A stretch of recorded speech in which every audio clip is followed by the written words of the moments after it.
Tony Robbins. I'm very excited about this session because one of the biggest challenges for people is everybody wants a better quality of life. Everybody wants life to be greater, but almost all of us get stuck at times where something stops us, something prevents us from doing something that we really are capable of doing. Whether it's turning around our body or shifting a relationship or turning around our finances or maybe just being happy and fulfilled at a different level, we get stuck with a belief of how we're not supposed to be, what we're not supposed to do, what people won't accept, what we're not capable of. Or maybe we get stuck in an emotional pattern of just being pissed off or frustrated or worried or sad or overwhelmed. Sometimes we get stuck, not so much in anything but some habits of doing things a certain way. And what a breakthrough simply is that moment in time where there's an opening. And the opening can come from a conversation, it can come from meeting somebody that inspires you, it can come from an insight, it can come from watching a movie and being moved emotionally at just that right moment. It usually comes because something kind of clicked inside of us. Something snapped us and made us look at life through a different filter, in a different way. And it's a real breakthrough because you take that little insight, that little distinction, that little moment, or maybe that little or big emotion inside of you that says, no more, I'm gonna change this, and suddenly you do something to make your life better. You break out of the impossibility of life has to be this way or life is controlling me, and you start to take back control of your life. You start to make the shift that creates the quality of life that you really deserve. Everybody experiences extreme stress at some point in their life. I don't care who we are. Something happens outside our control and it hits our life and it knocks us on our tail. It might be a health stress. It could be something with your family. It could be economic, career. It could be something emotional that happens, biochemical. There's so many things. It could be an environmental situation that had nothing to do with you. Every one of us in our lifetime are experiencing extreme stress, and these days, because of the economy and the way we respond to it, the majority of people are experiencing some form of extreme stress, at least according to polls. Stress doesn't come from the facts. Stress comes from the meaning that we give the facts. Yes, those things have happened, but the real question is, if we fight what's happened, we got a problem. We got to decide, what are we going to do with what's happened in our life? How are we going to take this? How are we going to mold this? How are we going to turn our life around? Because when you come up with a new meaning, you get a new life. So what are we going to do in this session? Well, in this session, we're going to take a look at something from a different perspective. We're going to ask you this question. What is the single force that controls the quality of your life? If there was one gift our Creator has given us, or the universe, whatever you believe, what is it? What is the one power that you have right now in this moment that can change everything? You have it, I have it, we all have it. It's this one singular individual power that can change anything in our life, regardless of what's happened to us. And I know you know the answer. The answer is the power of choice. The one thing we have in this world is we can't control the events, but we can choose what to focus on, we can choose what things mean, and we can choose what to do. Those three choices, those three decisions really control our life. It's not so much the conditions of our life that control our destiny as much as the decisions of our life. Try for a second to think about something. Think about your life and just think about, are there a few decisions? If I were to ask you 2 decisions you've made in your life, that if you would have made a different decision, you would have had a totally different life. I mean, it may be a life may have been better or may have been worse, I don't know, but you would have a different life. I'm not asking you to buy into the fact that you should have known the answers. I just want you to see the power of a decision. How is your life better today because of a decision you made years ago, not just negative ones? Think about it. Sometimes a little decision changes your whole life. Like you decide one day to go to a certain school, and you go to that school or to go eat someplace, and you bump into the person that becomes the love of your life. Or you meet someone, and you decide as a result of that you're going to become a photographer or a software engineer or a business person or a doctor, a dentist, whatever. They impacted you, but you made the decision, that's what I really want. That's what my life's going to be about. And that decision has affected so much of your life. What you do, how you live your life, how you spend your time, what you earn or don't earn, who you attract into your life, beliefs you have, all come from some of these little decisions. What you decide to eat from your dinner plate each night certainly determines your physical destiny, right? We all know that, at least to a certain extent. I know there's a certain amount that's genetics, but I'm talking about the stuff you and I can control. So decisions equal destiny. It's not our conditions, it's our decisions. So if we want a new life, if we want a new experience, we've got to make new choices. If you don't like the way your career is or your business is, change it. If you don't like your body, change it. You don't like your relationship, change you first, because if you change it, you'll bring you to the next one. Maybe it's time to change it too, but change yourself first. If you want to change anything in your life, you have the choice. So there is no right or wrong. I just want to make you aware in this breakthrough session that everything in our life changes the moment we make a decision. And I mean a real decision. A decision is when you cut off any other possibility and you commit to something with everything you've got and you take action. But the big decisions start with little decisions like, what am I going to focus on? Because whatever you focus on, you're going to feel. If you focus on all the things that have been done to you in your life, of course you're going to feel like hell. If you focus on all the amazing coincidences that have happened, things that maybe they were guided, maybe not, but things happen, and because of that, you met this person that's your best friend, your husband, your wife, or because of that, you have this ability, or because you were there that day, God, you missed an accident. I don't know what it is, but whatever you focus on, you're gonna feel. If you focus on people don't care, and you'll look for reasons why they don't care, and evidence they don't care, you'll find it everywhere. If you look for evidence that people are really good people inside, that at some level we all care about each other, you'll find it. Seek and you shall find. The secret is, have you become conscious about your decision making? Because this breakthrough session is, really, you want to change your life, make new choices. New life comes from new choices, but you got to make conscious choices. The people in this particular television special, Melissa and her husband, they really found themselves in a place where they were both making decisions, Melissa and Rick, that were unconscious. When you make decisions about what to focus on and what things mean and what to do, and you're unconscious, you get pretty terrible results usually. Now, we've all done this. I do it still. We all do. But if you want to change your results, you got to become more conscious in your decision making. So think about it. What you focus on, you will feel. Whether it's true or not. You focus on how people don't care, you're going to feel they don't care. Second decision you make is, what do things mean? So you focus on something someone does and you come up with a meaning, and the meaning is, no one loves me. The meaning is, they're trying to take advantage of me. Depending on what meaning you come up with, and you get to choose the meaning of anything. For some people, they say, this situation happened with the economy, and what that means is, I'm going broke. Somebody else said, the situation happened with the economy, guess what? That means I'm gonna work harder, I'm gonna be more creative, it changed everything. Everybody else is gonna quit, so we're gonna dominate the marketplace. For people to do it. Is this the end right now, or is it the beginning? See, whether it's the end or beginning is your choice. You get to decide, because once you make up a meaning, it's true. If you think that this is the end of a relationship, are you going to treat people the same way as if you think it's the beginning of a relationship? No way. In fact, I tell people, if you want to have a great relationship, think about this. Treat people like you did in the beginning of the relationship, and there won't be an end. In the beginning of the relationship, when somebody says to you, would you take out the trash? What do you say? Of course, take out the trash.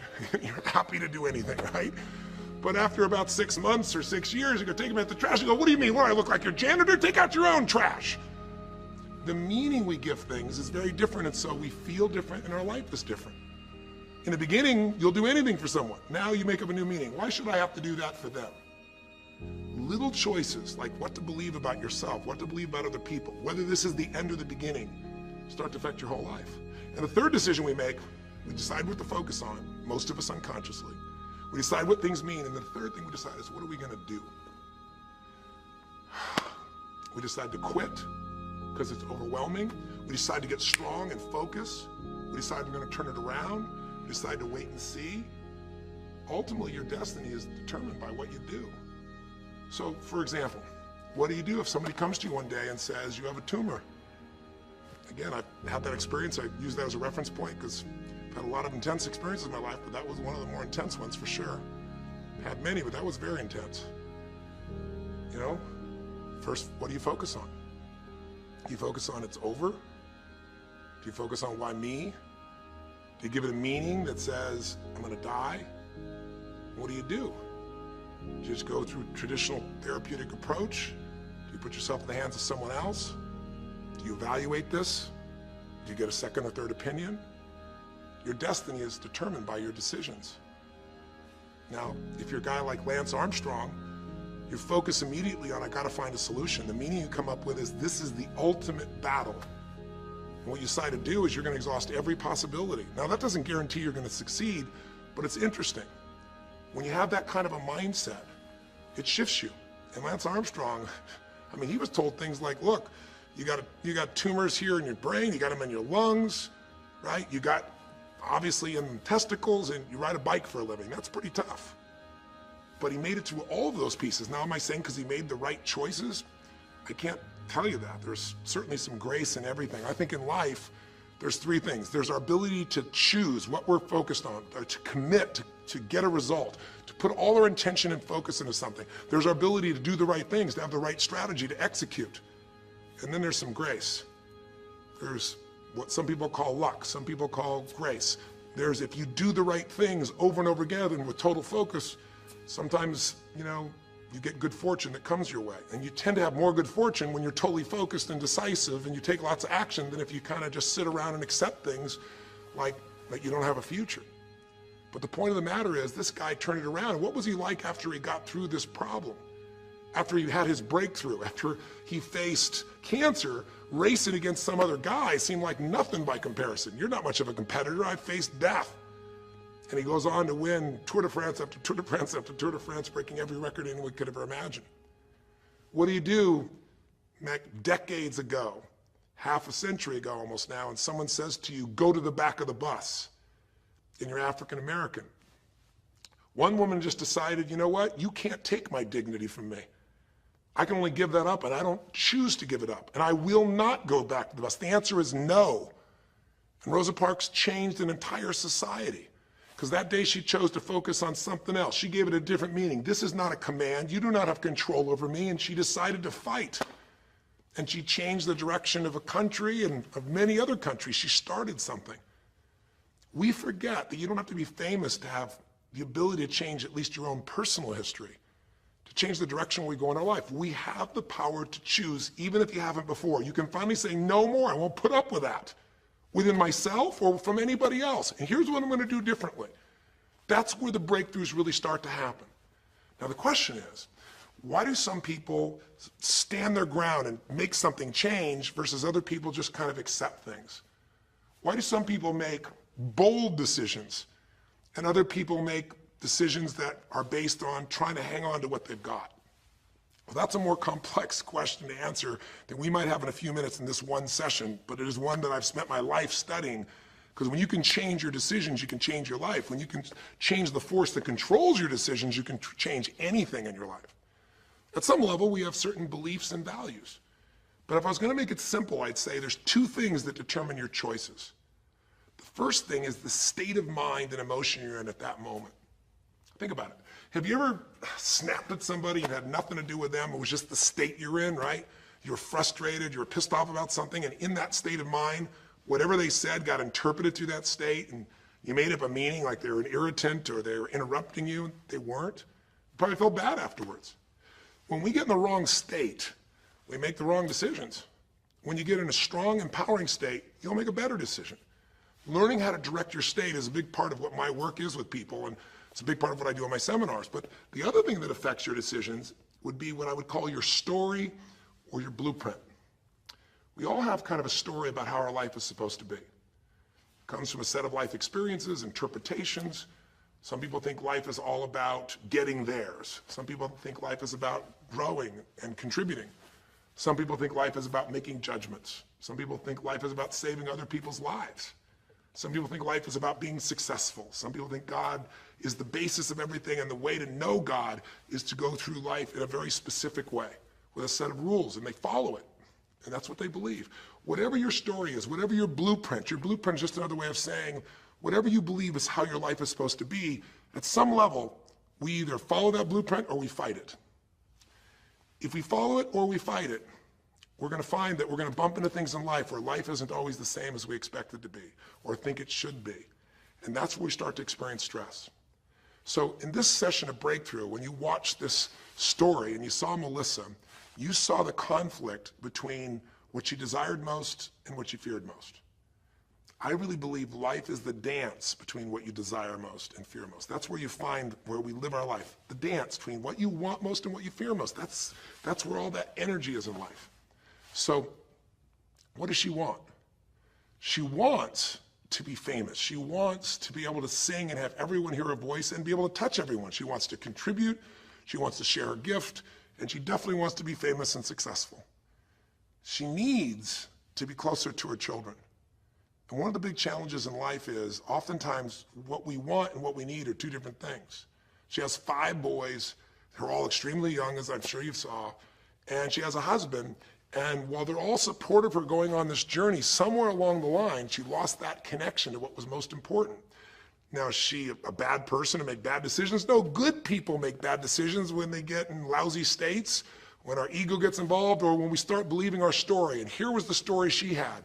Being a mom's important, but the bigger gift God gave me is my singing voice. And once we get seduced into a particular story and we start to believe it, it takes a hold of our life and it controls all of our choices. And then pretty soon, bad choice on top of bad choice on top of bad choice starts to affect our life. Can you relate? How many times you've made some choices that you wish like hell you would have made a different decision back then, or that no one ever knows the stupid decisions you made? I know I can relate to that.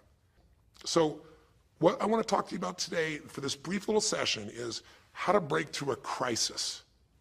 Crises happen, whatever type of crises you go through in your life, and I know you've had many, when we make some choices unconsciously and we get consequences. And we make them unconsciously because we're trying to get what we want. We don't really know what we value most. We don't know what we need. And we find ourselves waking up one day and going, why is my life this way? It's kind of like life is always calling to us to constantly grow and improve. You know, if you're going to look at what's going to make life work, it's really simple. What makes people happy is progress. We're happy when we're progressing. If you're overweight, but you leave today and you say, you know what, this breakthrough thing, what I got out of today for me more than anything else is, I've been stuck waiting for some magical diet, some magical exercise plan, some magical time in the future when we have more time. There is no more time. I don't need to wait for that. I'm just going to make a decision today to get started. I don't need to go out there and go interview 20 trainers and get online. I don't need somebody to give me a perfect plan. I need just to pick up my shoes and start walking. I need to just get somebody behind me who just goes, run! I don't need to wait for perfection. I'm going to do something right now. I choose to get fit. I choose to walk. I choose to run. I choose to go join a club. I'm doing it now. A breakthrough happens the moment you make a new choice. And you don't have to wait. You can just get yourself in a new state. Maybe this tape will get you doing. Or you just have to have a new thought that says, you know what? I made choices in the past. I'm overweight because I chose to eat this and this. I'm not going to eat it anymore. I'm changing now. You can change your whole life real fast with just a few choices. But if you don't make the right choices, eventually you're going to face a crisis. Crisis is when you made so many poor choices that sooner or later life shows up, and instead of asking gently for you to change and improve, to grow, to make progress, to be happy, life, when it's a crisis, now demands change. It isn't asking anymore. We borrowed money as a society and we overspent and we talked about changing and we knew we had to change, and now a crisis happens and guess what? Nobody has a choice. The game has changed. And what crisis does is it melts us down. It melts us down so that we can recast our life. We can remold ourselves. And usually on the other side, our life is greater because as we go through that crisis, we have to grow. Everybody wants change. Nobody wants to do it. Everybody, I should say, wants progress, but nobody wants to change. Everybody wants their life better, but nobody wants to do the push-ups, the running, have the economic or emotional discipline to make it happen. But if you're watching this right now and you're still with me, some part of you wants more. And I'm saying to you, choose it. And the way you're going to choose it is really simple. If you're in that crisis, what keeps you in the crisis is probably because you're being reinforced. Most people, they overeat, or they smoke, or they drink, or they yell at people. They keep doing it because they're rewarded. Whatever gets rewarded gets reinforced. Whatever habit or behavior is reinforced becomes a habit, and then pretty soon, do it long enough, it becomes part of your personality, and pretty soon you think it's who you are, and you just keep living that way. I mean, it's easy to see this in other people, right? It's easy to see how messed up they are and how easy they could if they just make some new choices. All you got to do is turn on the television, some news program, some entertainment program, and you'll hear detailed descriptions about some person who is very powerful celebrity who is doing some stupid thing. Why do we see all this stuff on television? Why do we hear about every person you can imagine, from Lindsay Lohan to Britney Spears to all the way back to the old days it was Elvis or Michael Jackson or whoever it is that's in the news today in this stage of life in your country as you're watching this? It's because we want to see other people who make bad decisions so we can feel better about our own. But the reason those people don't change, Lindsay Lohan, she's got another DUI. She's putting herself at risk. She's putting other people where she could kill someone. She goes to jail, it's supposed to be 90 days. But here's the consequence. It goes to 2 weeks. And before she even gets out of the jail, she makes a deal for an interview and gets paid $1 million when she gets out for the interview. What do you think the chances of her changing when her bad behavior gets her $1 million, and I don't know if she even makes that for that much time of acting at this stage? What do you think the chances are when people around her say it's not your fault, it's not fair, they treat you unfairly?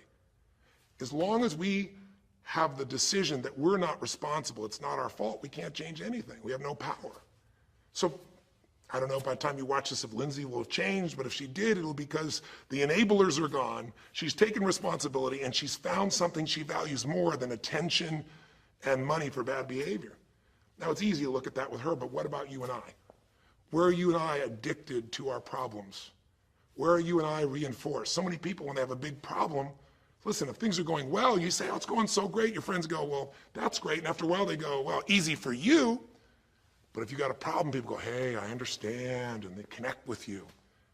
Where do we get addicted to our problems? If you want to make a new choice, if you want to make a new decision today, if you want to have a breakthrough in some area of your life, you got to give up the story that it's not your fault, and you got to give up the attention and the love and the connection and the commiserating that comes with it with other human beings. Here's how you change. 5 simple, quick steps, and then I'm going to give you a little tool that if you want to, you can go online and really make a change with. If you're going to change your life, step 1, I don't care if something has happened to you. You know, somebody has spilled oil all over where you fish. It's horrific. It's disgusting how they've dealt with it, but it's happened and you got to deal with it. Something's happened. Someone in your family's been injured. You've lost your job. I don't care what the problem is. If you're in a crisis, step number 1, see it as it is, but don't see it worse than it is. Now, what do I mean by that? I don't mean be Mr. or Miss positive thinking. By now, if you spend any time with me, you know I'm not about that. I'm not here to tell you, go to that garden and chant, there's no weeds, there's no weeds, there's no weeds. Doing affirmations is not going to change your life. You got to go see where the weeds are and pull them out. My point is simple. You got to see what the problem is, but you can't make it so horrific that you just give up. Today, this is the first generation in almost 100 years of Americans who now believe, the majority of Americans now believe, that the quality of life for themselves and their kids in the future is going to be worse than the past. They have, in other words, nothing to look forward to. 63% of the US as of today. Wow. When you start thinking there is no future, you go into what we call learned helplessness, a place where you just kind of give up. And if you get to that place of giving up, then you have no power over your life. That's when people get depressed. That's when people do crazy, stupid things. That's when people want to turn to drugs or alcohol or sometimes suicide or just total frustration and anger, and their life starts to do the opposite of a breakthrough. It becomes completely stuck and in pain or in ongoing suffering. If you and I are going to break out of that, we got to see it as it is. We're not here to be positive thinking people. You got to see what's really going on. But if you're overweight, you can't say to yourself, well, I'm big boned. That's not why you're overweight. You're overweight because you don't work out, you eat certain things, you eat Cheetos all day long, watching TV. I don't know what it is you do, but I know it's not just because you're big boned. You don't want to make it so it's outside your control or you can't change it. So see it as it is, but don't see it worse than it is so that you have no reason to try. Does that make sense? That's the first step. Step 2, get to the real truth and deal with it. Don't just see it as it is and not worse than it is. Don't just like balance it, but now get to the truth. I mean, listen, if the truth is you've been trying to get a job for 2 years and you truly have worked every day in a particular industry, and the number of jobs in that industry has shrunk down, and you really aren't getting that job, then you might have to look at the truth. The truth is you might have to retool. You might have to say, gosh, you know, the industry I'm in is gone. I mean, gross, simplistic example, but for years, vinyl records were around for 85 years. And it was a gigantic industry. And things came and went. During the vinyl record time, what happened? Well, remember those 8-track tapes? Are you ancient enough to remember those things? Maybe you know somebody who remembers those things. These big boxes, you push them in and out. Yeah, 8-tracks came and went, vinyl records were still here. And then cassette tapes came, right? And cassette tapes were smaller and more compact and more convenient and more seemingly indestructible. And they came over here and vinyl records were still selling like crazy. If you had a job in vinyl records, you kept it. But then a little thing came along called the CD. And when that happened, Almost overnight, you saw an entire industry that's been around almost a century was gone. If you were the guy that worked in the vinyl record factory and knew everything about it, it was the second generation, didn't matter. It was over. And now we laugh about a CD, right? Because everything in this digital world you can have instantly. Who wants to put it on a CD? Pretty rare, still available. In vinyl records, maybe there's a small market of people that are collectors, but it's gone. My point is, if you're in the vinyl record business, you got to tell yourself the truth. You got to see it as it is, not worse than it is, but you also got to get the truth and deal with it. You got to deal with the cards you're dealt. You're going to have to retool. You're going to have to change something. You might have to move.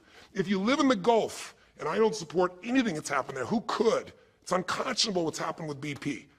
But if you live in the Gulf and you're a third generation fisherman, and you fish for oysters and they're dead, you better get to the truth. Are they going to be dead for 2 years or 10 or 20 to the best of your ability? And you might say, well, I can't do anything else. I can't. I'm a third generation. This is all I know. Yes, you can. Get to the truth and deal with it. Deal with the card you're dealt with. You got to deal with it, sure, I'm sure legally. But in the meantime, you got to take care of your family. I'm not saying this off the cuff easy because I've been in those situations where it's impossible, it's unjust, it's wrong, but I still got to deal with it just like you. Am I making sense? It's like, you might say, I've lived here my life. You might have to move. You might have to fish someplace else. You might have to, I know you still got to deal with all the consequences, but you got to take back control of your life. There are unjust things that happen, but you got to take control. Easy for me to say, I'm not sitting in your shoes. I get that. But who hasn't experienced some form of injustice someplace? Who's not dealt with something unfair? Who's not dealt with something that wasn't meant to be unfair, but it affected your entire life, your career, your finances, whatever? You got to tell yourself the truth, and you got to get to those dealing with the reality right now. The longer you wait, the longer the crisis will be. If you're having an economic crisis, got to deal with it. Got to downsize, right size, do whatever it takes. And I say, okay, Tony, well, so far you're telling me don't allow myself to make it so bad I don't try, see it as is, but don't make it worse than it is. And you're telling me get to the truth and deal with it. Well, that's nice, but how do I do that? Maybe the third step, more than just getting the role model, maybe to be more specific, is get a vision first. Get a vision and get strong. That's what I think your third step should be. You first tell yourself the truth. Yes, see it as it is, not worse than it is. Tell yourself the truth and deal with it. But the way to deal with it is say, what am I going to go for? There's got to be a compelling future. I've got to come up with a vision for my life or a vision for my relationship. I've had terrible relationships, nothing's worked. Tell yourself the truth. I've made poor choices, or I've told myself stories and gave myself excuses, or I've not had the courage, whatever it is. Get to the truth, and then get yourself a vision for what you do want. Because you have to have something you're going to move towards. Does that make sense? Without a vision, people perish. It says in a very good book called The Good Book. And I know there are many good books, but that's a good one to take a look at. We need something to go for. We can deal with any problem today as long as there's something that we can look for in the future that we can strive for. It'll give us the emotional and psychological fuel, the juice, to keep moving forward. So you got to come up with a vision, and a way to do that, we'll call that step 4. Get a role model. You might get the vision from a role model. You might get the vision just from coming up with a new idea. But in order to figure out how to go from where you are to where you want to be, to close the gap from where you are to where you want to be, it's best to learn by other people's experience whenever you can. So get a role model, get their strategy, and go to work. Get into action. So I'll give you an example. Years ago, when I was first starting to try to figure out how to build myself financially, I grew up at a time when, just as I was starting to do well, this big recession happened. And I remember I was like 29, 30 years old, I think, and maybe 31. And I was doing okay. And then all of a sudden, there were all these business challenges because we went through this severe recession back in those days. And I remember at the time, everybody was downsizing and freaking out. And I thought, you know what? I don't want to just settle for this. I want to find a way to do well. Who's done well in really tough times? And so I started doing my homework. And in those days, you didn't go out and use the internet the way you do today. You couldn't access all that information. We actually went to libraries and did research in traditional ways. I'm ancient enough to remember those days. And I started hearing about this man named Sir John Templeton. Very famous man. He's a man who became a multi-billionaire as an investor. He started with nothing.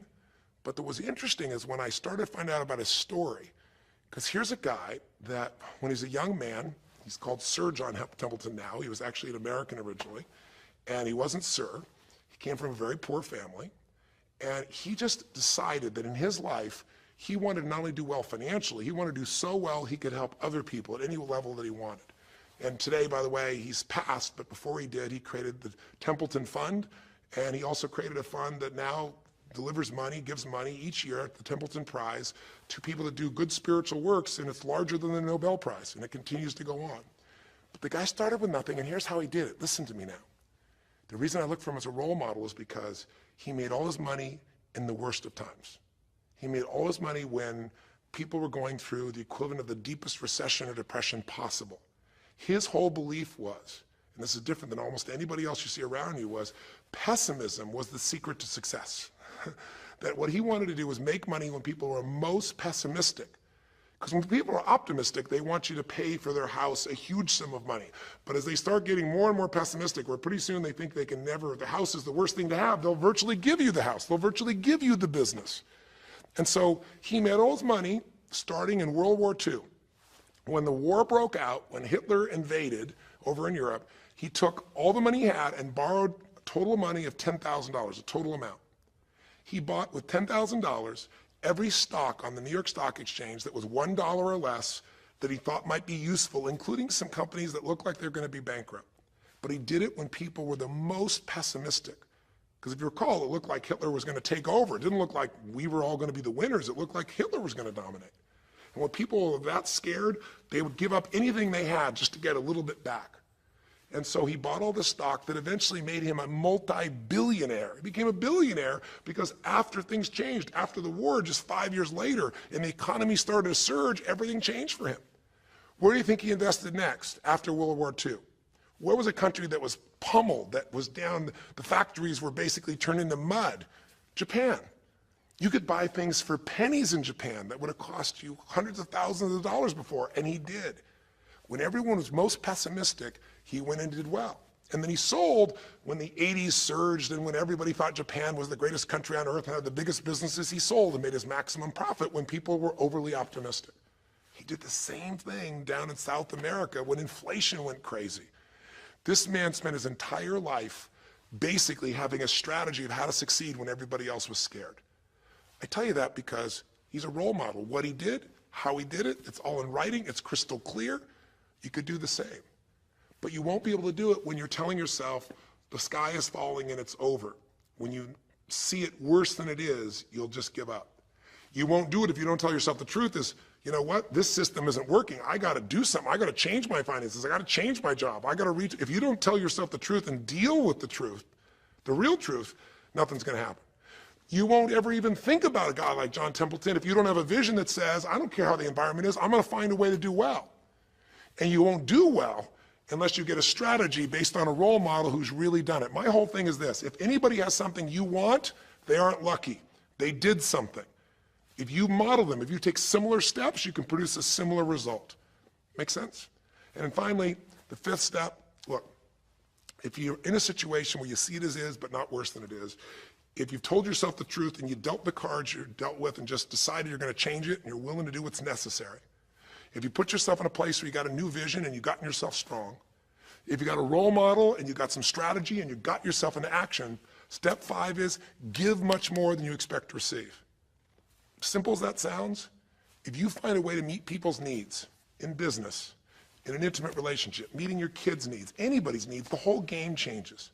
What happened here when all of a sudden, you know, Melissa finds herself coming home and all of a sudden she finds out that while she's gone, her kids now don't want to talk to her, her boys, her husband has had an affair.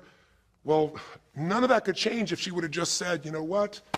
My whole life is over, I'm done. And oh, by the way, I've just lost my career too because while I'm busy trying to deal with my family, I didn't finish the record, so I lose my record deal. And oh, by the way, we don't have any financial stability, now we're losing our house. If that family would have just said it's over, if Melissa or Rick either just said it's over, it would have been over. But they told themselves the truth. We got severe problems here, but they didn't make it worse than it was. They didn't say we can't turn it around. And then they got to the truth of the infidelity, the truth of her addiction to going after fame instead of being a mom, the truth that neither one of them had been really competent at parents and had not given the energy to the kids that they deserved. The truth will set you free, but first it'll piss you off. The truth will, it doesn't feel good, but not feeling good is sometimes where you get your drive to change things. They started looking around and said, we don't have the skill to even manage our house, much less our finances. We got to do something different. We got to focus on our kids. We got to focus on turning things around. We got to turn our relationship around. But that wouldn't have worked unless they got a vision of starting to see, it could happen. And that's what I helped them with. I helped them get to the truth. I helped them to stop over-exaggerating. I got them to a place where they got to see that this relationship could be back alive and passionate, and that these kids deserve both their parents, and that she really could be a great mom, and that maybe in the end she could even still have her singing career and enjoy it too, that she didn't have to give it all up. And I'm really proud of her. She did it because she found a role model. She got a vision, but she got a full role model. And the man that she works with today is a man that's sold, I think now 5 million or 10 million records. And most people outside the country business don't know his name.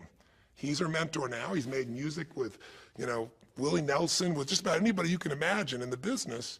And he's done it for all these years, but he's never left the central part of Texas because that's where his family is. And Melissa's had offers to go to Sony Red. She walked away because they said, you're gonna have to do these things without your family. She found out what was most important, and she made the decisions that met her needs to be a great mom. When you fight life and go, I should be a singer and not a mom, and you got 5 kids, you got a problem. When you fight life and say, the economy should be different, you're gonna be stressed. Deal with what is, without exaggeration, with total honesty, dealing with the cards, coming up with a vision, finding yourself a role model that shows your strategy, work your tail off, give, keep changing your approach, and you can get where you wanna go. Make sense? Now that might sound like a lot. So to get you started, here's what I'd like you to do for this session. Start out, if you want, by taking a big crisis or problem you have and going through these steps, saying, okay, what's really true? And let me exaggerate, let me stop the exaggeration. Let me not make it worse than it is. Just let's define what's true. Let's stop the story, just here's what it is. We got this much financial challenge. We got this physical challenge, whatever it is. And then go to step 2. All right, let's find out the truth. Let's get the details. Let's get the details and figure out what we're gonna do. And then here's where we're gonna go. This is where we're gonna eventually get to. It might take us longer to get where we wanna go, but we're gonna get here. Who's done it that we can model, that we can follow the steps in, who can coach us? And let's just work our tail off and change every day.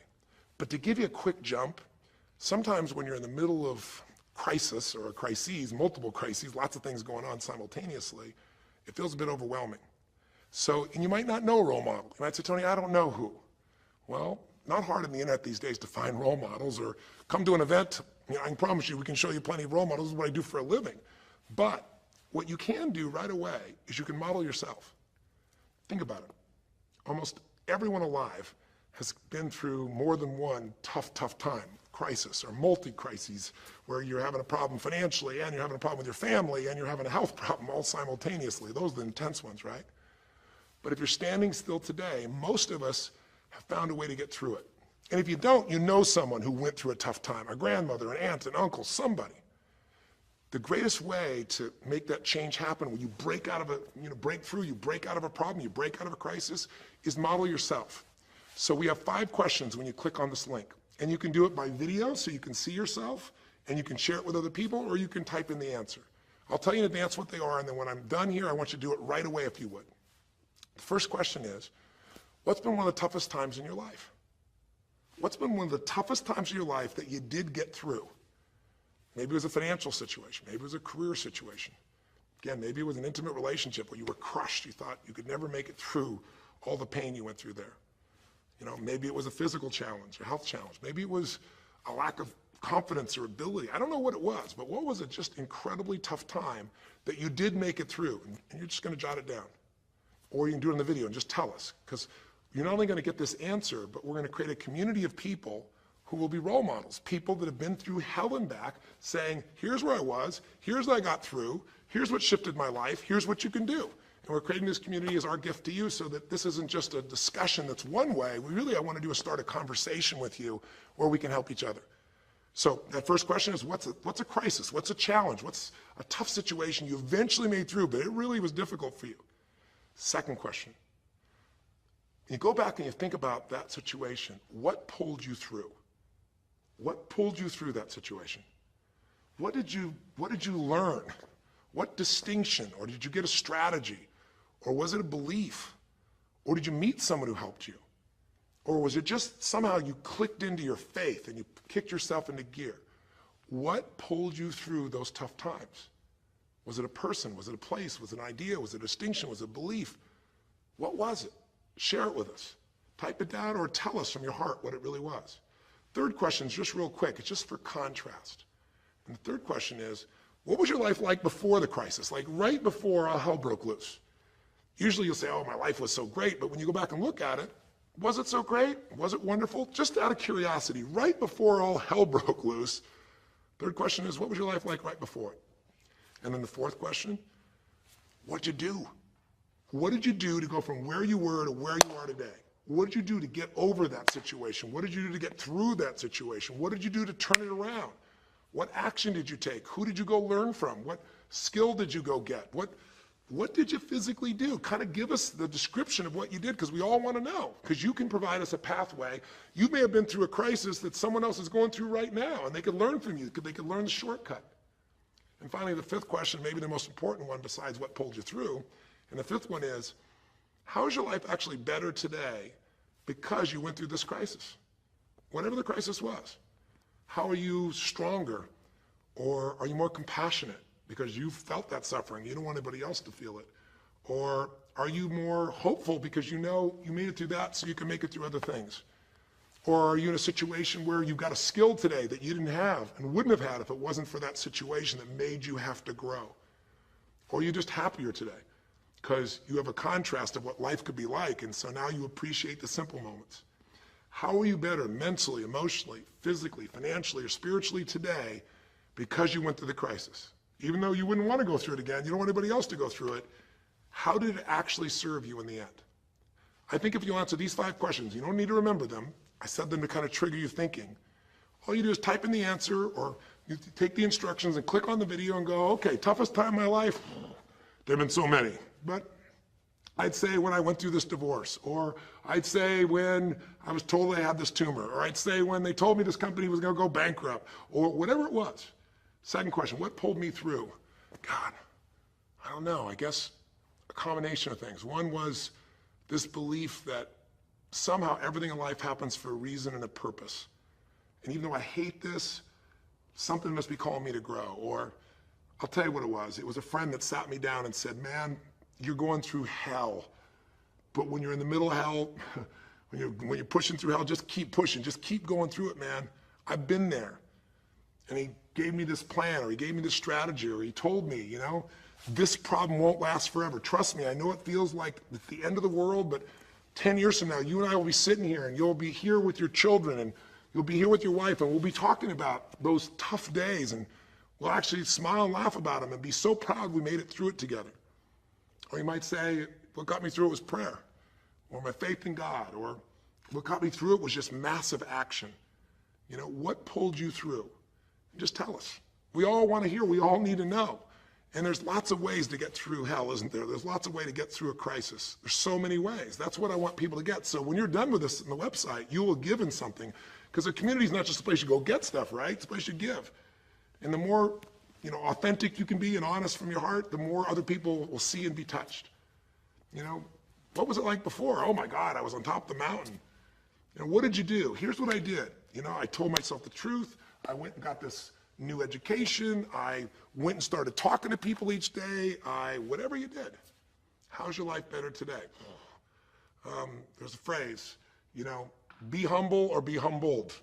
You know, I have a different level of humility because I know, you know, that as good as I may think I may be, that situation reminded me that life is not just about me, it's about we. Or, gosh, because of that, I love my wife so much because we made it through that situation together. Or because of that, man, I'm so much stronger financially. I'm on top of things. I don't let anybody spend. Whatever it is, tell us how your life's better. Okay? I don't know how long the session was. Again, there's no script here, baby. I just want to work with you heart to heart to say one thing. If you want to break through, you have to make new decisions. New choices create a new life. The only thing stopping you is some limiting belief, some belief about how life should be different or you should be different. Deal with life the way it is. Tell yourself the absolute truth. Don't make it worse than it is. Tell yourself the truth. Deal with it. Get a vision. Get strong. Get a strategy, get a role model with a strategy and get into action, and then put your focus on taking action every day. Giving, giving, giving, change your approach, you will get there. Go to the Power of Crisis right now, click in, give us your message and the answers to 5, and look at other people. You'll find people have been through things you can't imagine. A woman talking about how one day she was home and a man came in, and to try and save her children from being hurt, she had to let him rape her right in front of her kids. And when her husband found out, he came home, he was so upset he left her. And then she developed cancer. I mean, you'll see some stories here that'll blow your mind. And today she's the most happy, incredible woman, and she's helping other people who have cancer to get through it. She's healthy and strong. Her kids are strong. We need those kinds of role models. So whether your story is little or big, there is no little or big. We all need a pathway of power. And this will be a gift to yourself because it will activate your resources, and it'll be a gift to other people as well. So that's our session. The power of decision, the power of choice, how to face a crisis and turn around. It may not sound like rocket science. It's not. It's just called the truth.